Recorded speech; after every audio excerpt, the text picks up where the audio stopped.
recently read some statistics that were pretty shocking to me. Did you know that over 36 million people have died of AIDS-related illnesses in the world? About 35,000 people get diagnosed with HIV in the U.S. every year, and currently there's about 1.2 million people living with it in the U.S. right now. Pretty shocking. I guess I'm negative, so I haven't dealt directly with this, but when I was in Seattle, married the men's minister in a church, I had 3 men in my groups, and eventually all 3 of them died of AIDS. There was Mike, who was just a perky, handsome young guy who, we hung out right kind of at the end. We were in a little group and I didn't get to know him real well. But I remember when he died, his family, who were quite wealthy, wanted nothing to do with him. There was no memorial, there was no nothing. He banished. Eric was probably the one I was closest to, and I watched as he went downhill at the end, and that was pretty devastating for me to just watch it. And then there was Mike Dillon. I didn't know him real well, but I remember when he died, I sat down and penned a poem that I actually sent to his family, and they put it in as memorial. And I want to read it to you. For Mike Dillon, I did not know you, Michael, and yet I mourn your passing. You have touched me because you have been an expression and an example of mercy and kindness. We sat around the table the other night, your friends and I. They remembered you with tears and joy. I watched and listened as each one spoke. They told me how you had touched them, the smiles, the laughter, the love of life, and the flow of kindness channeled through you to those alone and in need. They spoke of change and marveled how God had touched you and made you new inside. With tears, they acknowledged the pain in your life. I did not know you, Michael, and yet, hearing about you and seeing how you touched those who knew you, the curtain of my reality has been torn away. I am reminded once again of the truth. All that we build with our hands will soon be gone and forgotten. But you have been faithful. You have reminded us that to touch someone, to demonstrate love and kindness, will alone live on. Thank you for sharing yourself with me through all those you loved and touched. I wrote that in November 1993. Death, we look at it and it seems so obtuse to us. We just don't get it. I mean, we look at these shootings at schools or at a supermarket, people just going about their daily lives, and someone comes in with a gun and their lives are snuffed out. The light of each of those people snuffed out. Consider the poem that I just read to you. I didn't really know Mike Dillon that well, and yet hearing the stories about him and how he affected all these other people touched me at some level deep inside that I can't even describe. And that's the sad part, is all of these lives are gone. COVID, the whole mess with that, all these people gone. Today we're going to listen to a different side of the story of HIV. The gentleman that I'm going to be talking with today has survived HIV for 40 years. He's a long-term survivor. Give a listen. Good afternoon. Wilkinson here. Today my guest is Michael Sartori. He's originally from Germany, and he's been in the States about, 28 years? 28 years, yes. Okay, so say hi, Michael. Hi, my name is Michael Sartori. And what are we going to talk about today? We're talking about the long-term survivor of AIDS. I am a 40-year survivor. 40 years? Yes. Whoa. So that's before the meds came out. The early stages, so yes. You truly are a survivor. Yes. Okay, so let's hear some of your story. Tell us some of it. Well, I came to the United States on an internship for hospitality, and I was exposed to the HIV virus here, and then went back to Switzerland and was one of the first people that were being tested at the university hospital. And they said I'm positive, and it wasn't called HIV at the time. It had a different name. And they said, you have 6 to 12 months to live. You need to get your papers in order. Wow. So this would have been, 1982? Two, yes. Okay, so things were just starting to ramp up in the U.S. at that point. Correct. All over the world, essentially, was right. the problem. Okay, so how did you take that news? You know, I actually had a very interesting reaction. I got the phone call at my job. I had a brand new job that I started that day. And because there was no internet, no cell phones, no nothing in the 80s, they had to call me at my workplace to tell me the results of the test. And phone rings and my boss said, "Oh, there's a call for you. A ticket in my office." And I went to the office and their hospital had the phone and said, "Yeah, you tested positive and you need to come back because you need to talk to the doctor because, you know, you have limited time left." They said that like that Yep, to you on the phone. Yeah, it was. Well, hopefully they got better training after that. Oh yeah, absolutely. I mean, essentially those were the early days where they really didn't have a protocol or anything about that. And I hung up the phone, changed my face again, did like like in hospitality, it's like being on a stage. You just change your face and move on and go out to work. And it was very surreal. And I actually coped by ignoring. I completely ignored you were it. what, 20 years old at Yes, that point? I was 20. All right, so you went back to work and then you went in to the clinic or the hospital? Yeah, to the hospital, yeah. And then they told me, "Yeah, you have 6 to 12 months to live. You need to get your papers together." Really, that sounds, more cold than... Do you think it's because it was what it was? Because, if someone had cancer or some other terminal disease, certainly they wouldn't be that cold. Or is it just that they're very stoic? Now, which country? You said that's in Switzerland, This is Switzerland, right? yes. I was born in Germany, but I was raised Okay. in Switzerland, Right. yes. So is that normal for them to tell people? Obviously it wasn't true when they gave you this pronouncement. Do you think it was normal for them to treat people like that? Well, I think so, because I heard it from others.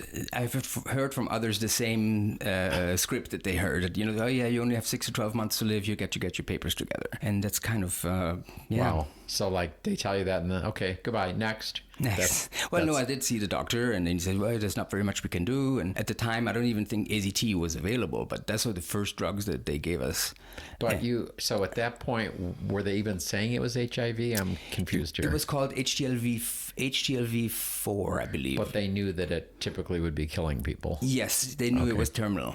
Okay. And so I just went back to work, and my weapon to fight it was essentially ignoring it. And how long did you ignore it? I ignored it for a long time because I couldn't tell anyone. I didn't tell anyone at all. The only person that knew was the professor at the university hospital and myself and my family doctor, but nobody else. And I kept that a So secret. did you have family or friends there at that time? I had my dad. I was living with my dad in southern Switzerland, in the Italian part, and I didn't tell him at all. He didn't even know that I was gay. So you never told him? I never told him. And he actually was thinking that I was coming back from America with a girlfriend or something, but that was annoying. That kind of stuff. No, Dad, not true. Not true.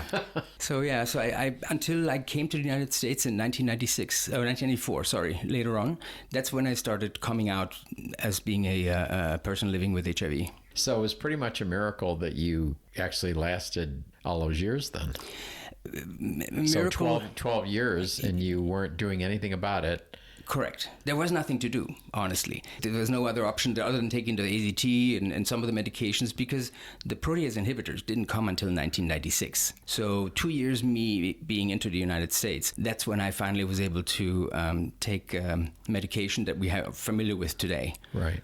So during that time, what were you thinking? Yeah. You said you literally were able to put it out of your mind? I'm very good at compartmentalizing, and I compartmentalized it. Of course, it always popped up occasionally. It became a challenge when you were dating someone and revealing that, and that was always a challenge. So did you tell anybody you were dating? I was telling I told people that I was dating because I felt like it was my obligation to do. Right. And I'm thankful that they kept it to themselves, but it always was something. It was always an obstacle in a relationship. So I actually focused on my work. I became very successful in my job, and that is attributable to the fact that I didn't have that many distractions. I literally worked all the time. Do you think that the fact that you weren't dwelling on it helped you survive? Absolutely. Just by not dwelling on the negative of that? Because there was nothing I could do. I literally realized, there's nothing you can do. You just need to just live with it and let the chips fall where they may. You hear from so many people, live for today, don't live in the past, don't live in the future, don't worry about the future. And that sounds like a little bit of that you were doing that back then. It's easier said than done, but yes, Right. that's certainly how I felt. And then when it progressed later on, I came to the United States, and I actually came here to in search for a cure.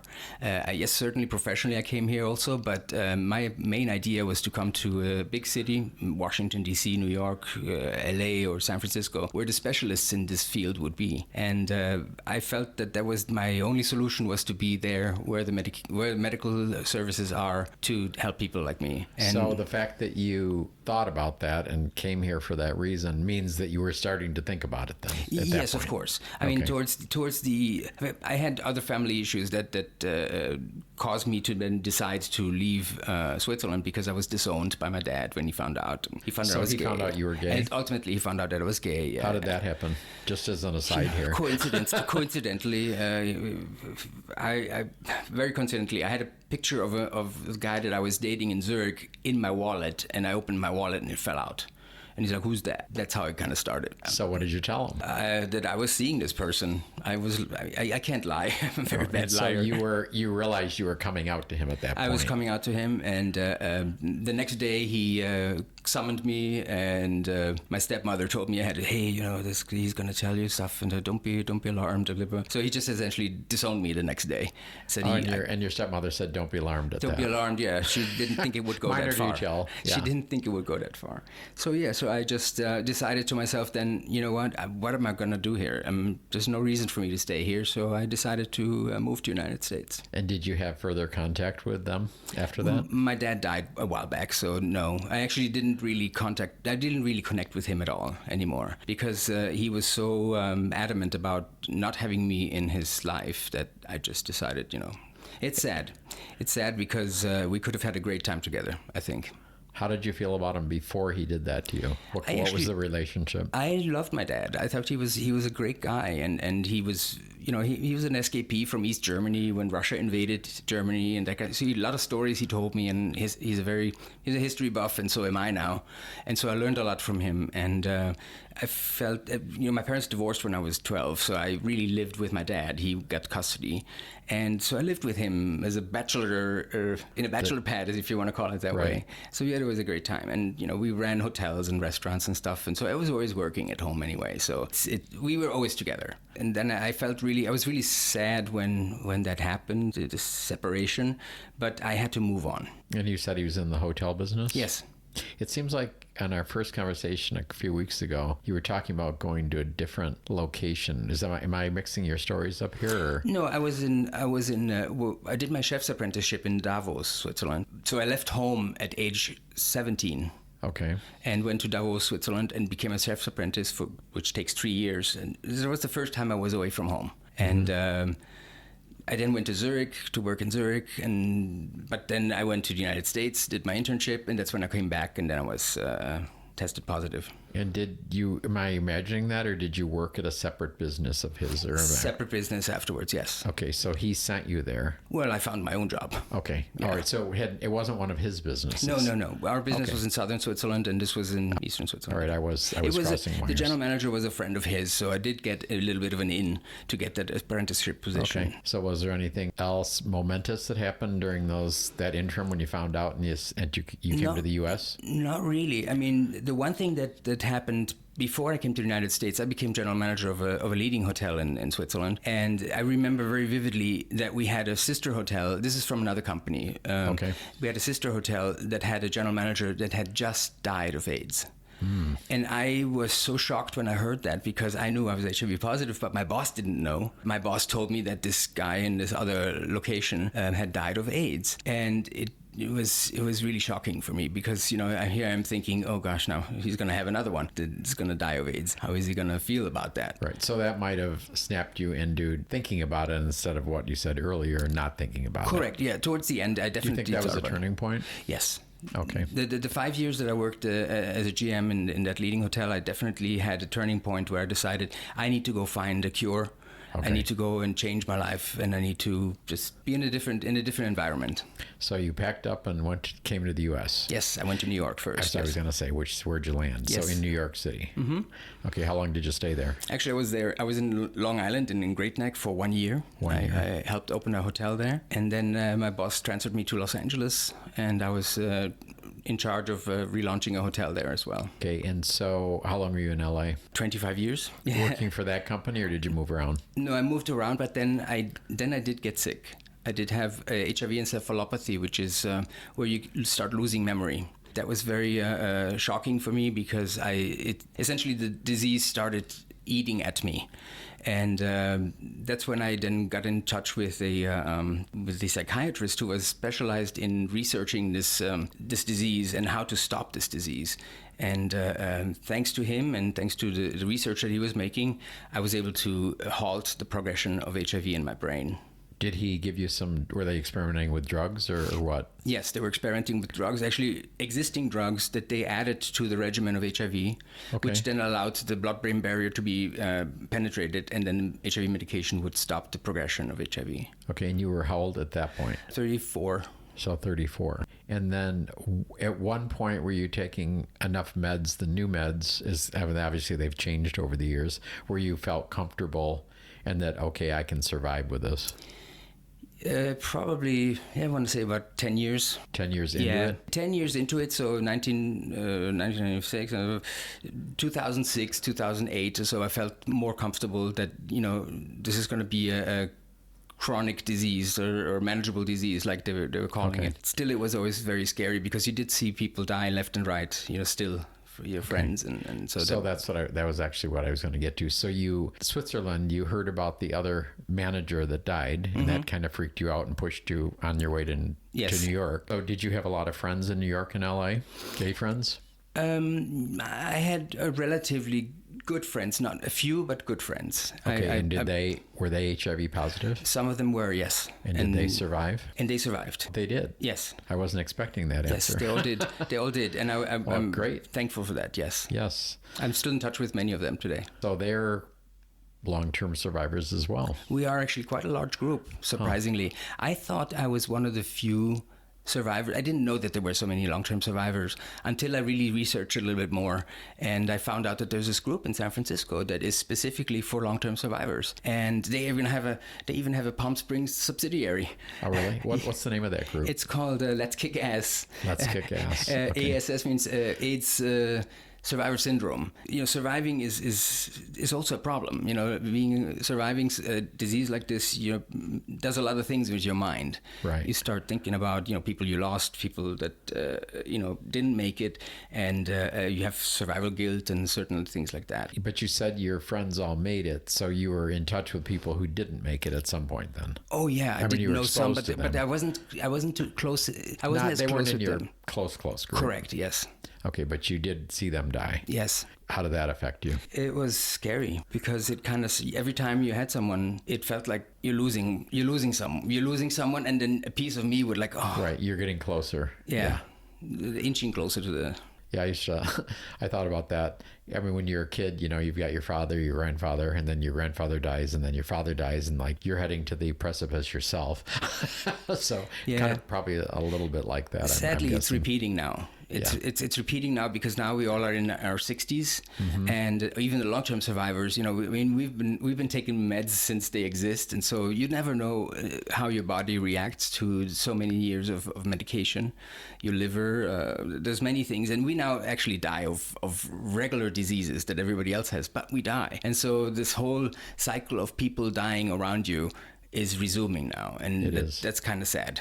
But this is the real one. This is the real death, right, Right, not from that. So what's some more of your stories? So you're in L.A. Any significant happenings there? Well, I'm very thankful that I met this professor who now has a chair in the University of Tennessee, and he figured this out, how to stop the progression of HIV. So I'm very thankful for that. And because when I started having memory loss, it actually was manifesting itself at work. I had staff members who were taking advantage of the fact that they realized that I would forget things. And then my boss boss in Washington would then he'd say, "Hey, Michael, somebody told me you would never say something like that." And I said, "No, yeah, but So essentially, there was this tension within the company that people were taking advantage of my fact. And then he told me that why don't you go check it out? He was a very understanding boss that I had, and so I had it checked out, and sure enough, I was losing my mind, so to speak. Okay. Yeah. And so, was there progression on that, or I mean, what is it restored your memory and stuff like that, It stopped after Professor Goodkin found the solution for the stopping of the progression of HIV. It stopped, and so I'm hopeful that it never continues. So you would think, well, one would think possibly that with HIV that the younger guys wouldn't be getting it, although that doesn't seem to be the case. What do you think about all that? Yeah, sadly, it's not the case. And what I find very sad is that today there are people who just trivialize it, and they don't realize how invasive it is in your body and in your mind. Yeah, so a lot of younger guys would say, oh, you can just take something and you'll be fine if it happens. Right, no big deal. Once Magic Johnson came out when it came out that Magic Johnson, he was having HIV, and then he survived 10 years, then everybody said, well, if he survives, then we can survive too, and we just take a pill and it's fine. It's not always that easy. What have been some of the struggles for you the last 10 years? Well, certainly financially, it's not so easy to get jobs that will take 100% of your time, so you work part-time. Then I'm now on disability from my Swiss Social Security disability, so I have limited abilities of making extra money, and the cost of living continues, but your income stays pretty much the same. So it becomes very challenging. So you have disability because of the HIV? Yes.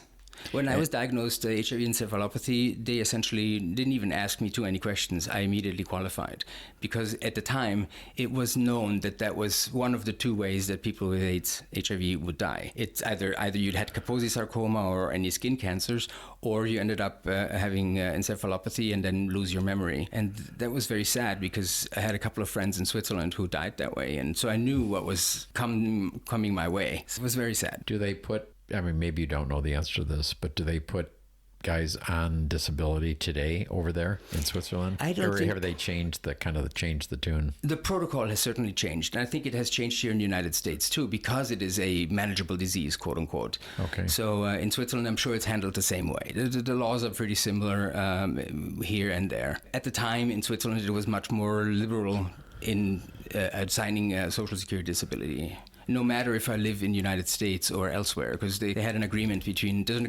Switzerland and the United States on Social Security disability. So you won't get Social Security here yet. Can you get both? No, you can't, because of this bilateral agreement. Okay. Essentially what happens is they calculate how much money did you pay into which system, and if you paid the majority of your contributions to a Swiss system, you get the benefits from Switzerland. If and you paid been here 20-something years working. Yeah, but I'd stopped working full-time probably in 97. So okay. Yeah. So you're going to continue the Swiss then? Correct. Which for a while was much better than what you were getting here. But now it has harmonized. It's pretty much similar now. At the beginning, the first years, I was making almost double than what you were getting here in the United States. Wow. Yeah. Well, that's pretty good. What would you have people to know right now? If you were on a podcast, in your situation, what's the thing that you would like to say? Is there something, or not to put you on the spot? But No. I would say, look, live life in your fullest. It's a very cliche, right? I mean, live life at its fullest and enjoy every day, because you never know what happens the next. And it's, you may not die of HIV/AIDS, but you might die being run over by a bus. And I had that philosophy early on and focused on something that would keep me distracted, and which was my work at the time. And I think that's what helped me cope with it and survive. So you never know if you're going to be shot at a school or a supermarket here, though. So sad. It's very sad. Very sad. All right. Well, any final thoughts? Just, guys, keep on fighting, and we have to remember that the long-term survivors are those that are forgotten. We are a group, as I said, this group of long-term survivors here in Palm Springs. We're about 300 people. Wow, many? Yeah. Wow. Quite a large group. And we feel like we're being forgotten. We have people don't know that we exist, and so we need to let that be known a little bit more.